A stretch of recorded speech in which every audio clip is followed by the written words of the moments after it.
श्री स्वामी समर्थ. मी मंदाकिनी पाटील. माझ्या होममेड या रेसिपीमध्ये तुमचं खूप खूप स्वागत. बघा, मी आज तुम्हाला खानदेशी धिंडे हा प्रकार आहे ना, हा कसा तयार करायचा, काय नाही, त्यासाठी काय काय साहित्य लागतं ते मी तुम्हाला योग्य प्रमाणामध्ये सांगणार आहे. तर बघा, हे बघा, मी त्यासाठी ही एक किलो ज्वारी घेतलेली आहे. ही नवी ज्वारी आहे. या धिंड्यांसाठी नवी ज्वारी लागते, म्हणून मी ही 1 किलो नवी ज्वारी घेतलेली आहे. तर आपण आता ही काय करू, ही मी स्वच्छ गाळून पाकळून स्वच्छ धुवून घेतलेली आहे. आणि आता आपण हिला 2-3 पाण्याने स्वच्छ धुवून घेऊ आणि भिजत घालू. बघा मी कशी धुते. तर बघा आता हे बघा, अशी आपण ही 2-3 पाण्यानं अशी छान मस्त स्वच्छ धुवून, म्हणजे याच्यातली सगळी घाण काही बोंड वगैरे असतात ते सर्व निघून जातं. ते धुवून घेऊ आपण. हे बघा, धुतल्यानंतर आणि ही आहे ना, ही जवळजवळ 4 ते 5 मिनिट अशीच पाण्यामध्ये राहू द्यायची. हे बघा, हे 5 मिनिट झालेले आहे. आता आपण काय करू, ही छिद्रांची गांडी आहे ना, या गांडीमध्ये तिला व्यवस्थित काढून घेऊ, म्हणजे ती त्याच्यातलं पाणी सर्व निथळून जाईल. हे बघा, निथळल्यानंतर ही अशी या गांडीमध्ये थोडीशी 2-3 मिनिट अशीच राहू द्यायची. हे बघा, आता हे 5 मिनिट झालेले आहे. चांगली अशी थोडी भिजलेली आहे. आता आपण काय करू, हिला मिक्सरमध्ये टाकून 0 मोडवर प्लस सुरू करत बंद करत सुरू बंद करत असं करत हिची आपण साल काढून घेऊ. हे बघा, असं मिक्सरमध्ये काढून झालं, तिची अशी छान साल निघते. ती काढल्यानंतर आपण ती एका भांड्यामध्ये, एका पसरट भांड्यामध्ये किंवा ताटामध्ये असते तिला आपण पसरत ठेवू थोडा वेळ. अशी पसरून ठेवायची. हे बघा, ही चांगली आता कोरडी झालेली आहे. आपण आता हिची साल पाखडून याची साल काढून घेऊ. हे बघा, अशी पाखडून ही स्वच्छ यातली जी साल किंवा कोंडा असतो ना, तो सगळा आपण काढून घेतलेला आहे. ही स्वच्छ झाली.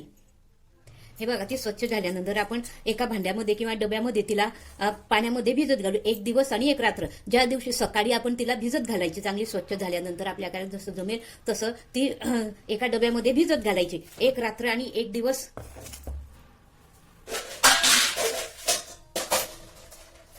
1 रात्र आणि 1 दिवस तिला अशी पाण्यामध्ये भिजत घालायची. बघा, 1 दिवस आणि 1 रात्र त्या ज्वारीला भिजत घालून झालेलं आहे. आता आपण हे काय करू, एकदम हे बघा मस्त स्वच्छ 2-3 पाण्याने आपण हिला हे धुवून घेऊ. आणि हे धिंडे आहे ना, हे फक्त हिवाळ्याच्या दिवसांमध्ये छान लागतात, म्हणून या दिवसांमध्ये हे खानदेशामध्ये प्रत्येक घरोघरी हा धिंडे हा प्रकार होतो. चविष्ट पण असतं, खायला छान लागतात. आणि वर्षातून हे थोडे दिवसच असतात, थंडीच्या दिवसातच ही चांगली. आणि नवीन ज्वारी जे असते ना, त्या नवीन ज्वारीतच हे धिंडे चांगले लागतात, कारण तिच्यामध्ये वाघ हा जो प्रकार असतो तो छान होतो. जुनी ज्वारी झाली तर तिची चवीमध्ये फरक पडतो, म्हणून नव्या ज्वारीचे आणि हायब्रिड ज्वारी असते ना, तिचेच करतात हे धिंडे. ते छान लागतात. दादरचेही करतात, पण दादर ही जरा कडक असते आणि ती उशिरा येते, त्यामुळे हायब्रिड ज्वारीचे धिंडे करतात. आणि आता बघा, ही आपण 1 दिवस 1 रात्र भिजल्यानंतर स्वच्छ पाण्यानं धुवून घेऊ. 2 दिवस स्वच्छ पाण्यानं धुवून घेऊ. हे बघा, अशी ही ज्वारी आपण एका गांडीमध्ये निथळत ठेवायला ठेवून देऊ. 1 दिवस 1 रात्र भिजल्यानंतर 2-3 पाण्यानं धुवून घ्यायची स्वच्छ आणि अशी निथळत ठेवायची. हे बघा, त्यानंतर काय करायचं, ज्या दिवशी आपण सकाळी ज्वारी भिजत घातली पाण्यामध्ये, त्या दिवशी रात्री संध्याकाळी झोपायच्या वेळेस ह्या मेथ्या असताना ह्या मेथ्या पण भिजत घालायचं. याचं योग्य प्रमाण आहे. 1 किलो ज्वारी जर असली ना, तर त्याला जवळजवळ 50 ते 60 ग्रॅम मेथ्या घ्यायच्या आणि ह्या रात्री भिजत घालायच्या. ह्या पण 2-3 पाण्याने स्वच्छ धुवून घ्यायच्या आणि रात्री भिजत घालायचं. हे प्रमाण लक्ष ठेवायचं. या प्रमाणावरच हे धिंडे, या मेथीच्या प्रमाणावरच हे धिंडे अवलंबून असतात. जर कमी जास्त झाले तर कडवट चव लागते, आणि कमी झाले तर ते धिंडे जमत नाही, ते मुडून जातात. म्हणून योग्य प्रमाण लक्षात ठेवायचं. 1 किलो ज्वारी असली ना, तर 1 किलो ज्वारीला 50 ते 60 ग्रॅम मेथ्या ह्या घ्यायच्या आणि त्या संध्याकाळी भिजत घालायच्या. हे बघा, ह्या दुसऱ्या दिवशी सकाळी ह्या मेथ्या बघा अशा भिजलेल्या असतात. ह्या पण आता आपण 2-3 पाण्यानं स्वच्छ धुवून घेऊ. हे बघा, काय करायचं, त्या दिवशी आपण ह्या ज्वारी भिजत घातली, त्याचा दुसरा दिवस असतो ना, त्या दिवशी काय करायचं, ही दुसरी ज्वारी घ्यायची, वाटीभर ज्वारी घ्यायची आणि ती मिक्सरमधून जाडसर भरडून घ्यायची. हे बघा, ही पण स्वच्छ करून घ्यायची आणि मिक्सरमध्ये ही जाडसर वाटून घ्यायची कणीदार. हे बघा, ही अशी मी थोडी वाटीभर ज्वारी घेतली होती आणि ती अशी मिक्सरमधून थोडी जाडसर कणीदार अशी वाटून घेतली. किंवा दुसरी नसली समजा, आता आपण जी भिजत घातलेली असते ना ज्वारी, त्यातलीच वाटीभर ज्वारी घ्यायची आणि ती अशी मिक्सरमधून जाडसर वाटून घ्यायची. त्यानंतर कुकरमध्ये ही वाटलेली ज्वारीची भरड असते ना, ही यात घालायची कुकरमध्ये. आणि याच्यामध्ये ह्या भिजलेल्या मेथ्या असतात ना, त्या पण घालायच्या.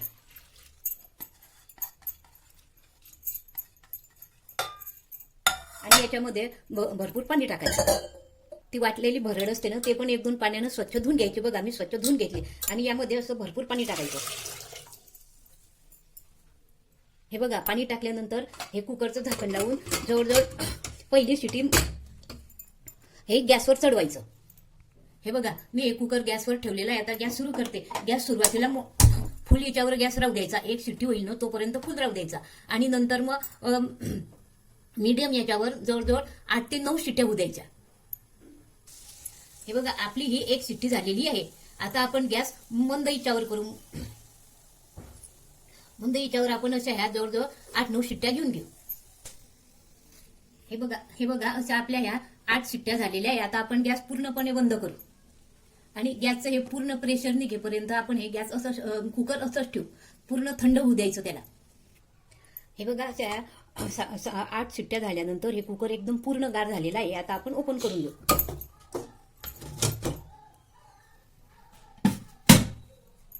हे बघा घाटा याला घाटा म्हणतात. हा घाटा याप्रमाणे असा मस्त शिजलेला आहे. या घाट्यावरच हे धिंड्याचं रवण अवलंबून असतं. हा घाटा चांगला शिजला पाहिजे, चांगला उमलाला पाहिजे. हे बघा हा छान झालेला आहे असा. हे बघा आता आपण ही ज्वारी आहे ना ही एका घमेलीत तशी काढून घेऊ.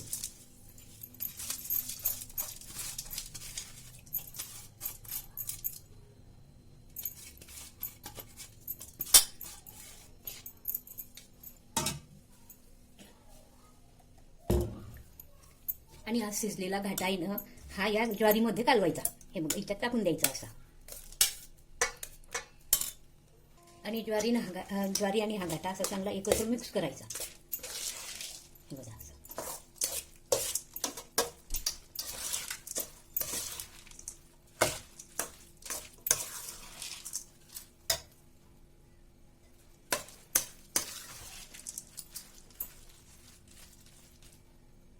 हे बघा ते ज्वारीमध्ये तो घाटा कालवल्यानंतर तो गार होऊ द्यायचा आणि मिक्सरमध्ये असं थोडं कालवलेलं सारण मिक्सरमध्ये थोडं घेऊन थोडंसं याच्यामध्ये पाणी घालायचं. अगदी थोडं पाणी घालायचं आणि हे मिक्सरला लावून बारीक वाटून घ्यायचं. हे बघा हे असं वाटून घ्यायचं. बघा मी तुम्हाला दाखवते. असं थोडंसं बारीक वाटायचं चांगलं असं ठेवायचंय. आणि हे सर्व एका डब्यामध्ये जमा करायचं सर्व. हे बघा असं सर्व वाटून मी एका डब्यामध्ये डब्यामध्ये सारण जमा केलेलं आहे, ठेवलेलं आहे. आणि आता हे आपण जेव्हापासून वाटलं तो दिवस आणि एक रात्रभर आपण ह्या डब्यामध्येच ठेवायचं. आणि या डब्याला चांगलं झाकण लावून रात्रभर ठेवायचं. आणि हे दुसऱ्या दिवशी करायला घ्यायचे. दुसऱ्या दिवशी करताना यामध्ये आपल्याला जेवढे लागेल तेवढं सारण एका भांड्यात काढून घ्यायचं. आणि मग तिच्यामध्ये थोडंसं आलं, लसूण, एक मिरची, धने, जिरं हे घ्यायचं. ते वाटायचं, त्याचा गोळा करायचा आणि ते करायचे. हे बघा असं आपलं हे धिंड्यांचं सर्व सारण वाटून सर्व तयार झालेलं आहे आणि डब्यामध्ये ठेवलेलं आहे. आपण आता दुसऱ्या दिवशी ते करायला घेऊ. हे बघा धिंडे वाटून झालेले आहे ना आपले धिंडे. त्याचा दुसऱ्या दिवशी आपण करायला घेतलेले आहे. तेव्हा जे आपण धिंड्यांचं पीठ तयार केलेलं असतं, डब्यात ठेवलेलं असतं ना, त्याच्यातलं आपल्याला घरात जेवढे लोक असतील तेवढ्याला जेवढं पुरेल तेवढं ते पीठ आपण एका भांड्यामध्ये काढून घ्यायचं. तसं बघा मी हे एका भांड्यामध्ये आम्हाला पुरेल एवढं हे पीठ काढून घेतलेलं आहे. आणि त्या पिठामध्ये काय करायचं, हे बघा हे मी 2 पोहे खायचे, 1.5 चमचा धने घेतलेले आहे. हे 1 चमचा जिरं घेतलेलं आहे. आणि हे 5-6 लसणाच्या खापा घेतलेल्या आहे. आणि हे अर्धा ते 1 इंच आलं घेतलेलं आहे. त्याचं तुकडं करून घेतलेलं आहे. आता हे काय करायचं, मिक्सरमध्ये पाणी टाकून थोडं वाटून घ्यायचं. हे बघा पाणी टाकून मी हे मिक्सरमधून चांगलं हे पेस्ट करून घेतली. आता हे आपण याच्यामध्ये घालू, या पिठामध्ये घालून द्यायची. ही अशी मिक्स करायची. याच्यामध्ये मिक्स केल्यानंतर यामध्ये चवीनुसार मीठ घालायचं. मीठ हे करायच्या वेळेसच घालायचं. आपण ज्या वेळेस धिरडे करतो ना, त्या धिरडे करायच्या वेळेसच आपण जेवढं पीठ काढलेलं असतं त्याच्या अंदाजाने चवीनुसार मीठ घालायचं. मीठ घातल्यानंतर हे चांगलं एकजीव असं मिक्स करून घ्यायचं.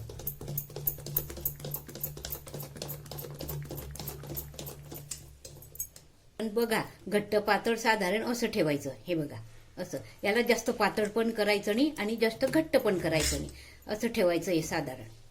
हे बघा आता गॅसवर मी हा नॉनस्टिकचा तवा ठेवलेला आहे. आता आपण गॅस सुरू करून देऊ. हे बघा आपला तवा चांगला तापून झालेला आहे. आता त्याला आपण काय, हे बघा असं तेल लावायचं आधी. आता बाजारामध्ये ब्रश मिळतात, ब्रशने लावायचे किंवा कांदा घ्यायचा, मुळा घ्यायचा, नाहीतर गाजराचं तुकडे घ्यायचं आणि असं आधी तेल चांगलं लावून घ्यायचं. तेल लावल्यानंतर असं आपल्याला जेवढं पाहिजे 2 कळ्या म्हणा 1 कळ्या म्हणा ते टाकायचं होतं.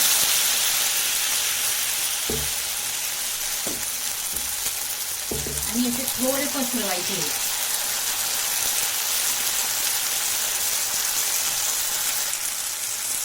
आणि यावर असं झाकण ठेवून द्यायचं.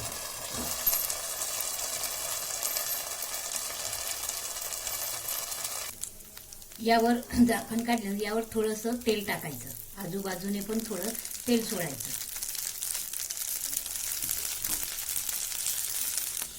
हे पहा आणि असं या आजूबाजूनं हे करून अशी याची कळशी मारायची. उलटवल्यानंतर त्यावर थोडा गूळ टाकायचा, आपल्याला हवा तो साईडवर गूळ घालायचा.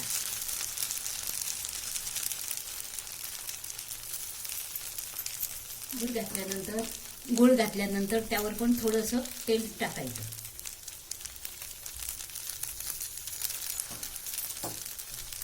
दोन तीन शेकून झाल्यानंतर त्याची अशी घडी घालायची. हे बघा आणि असं डिशमध्ये असं ठेवायचं.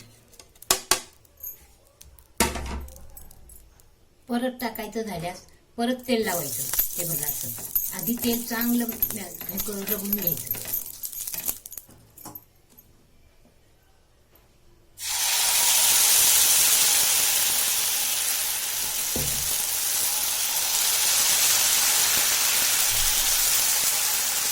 हलक्या हाताने असं पसरवायचं आणि झाकण ठेवून द्यायचं.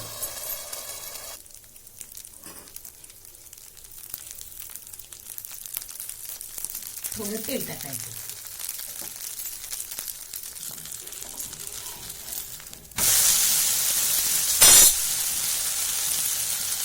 थोडा गूळ घालायचा. गूळ घातल्यानंतर यावर थोडं तेल टाकायचं. थोडं तेल घातल्यानंतर 2-3 सेकंद राहू द्यायचं.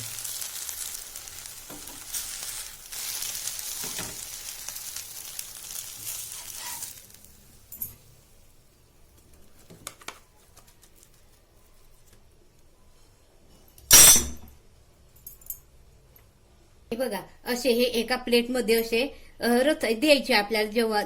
जेवढे एक जण जेवढे खातील तेवढे काढून घ्यायचे आणि याच्याबरोबर दूध द्यायचं आणि कोरडी भाजी द्यायची. हे बघा असं एका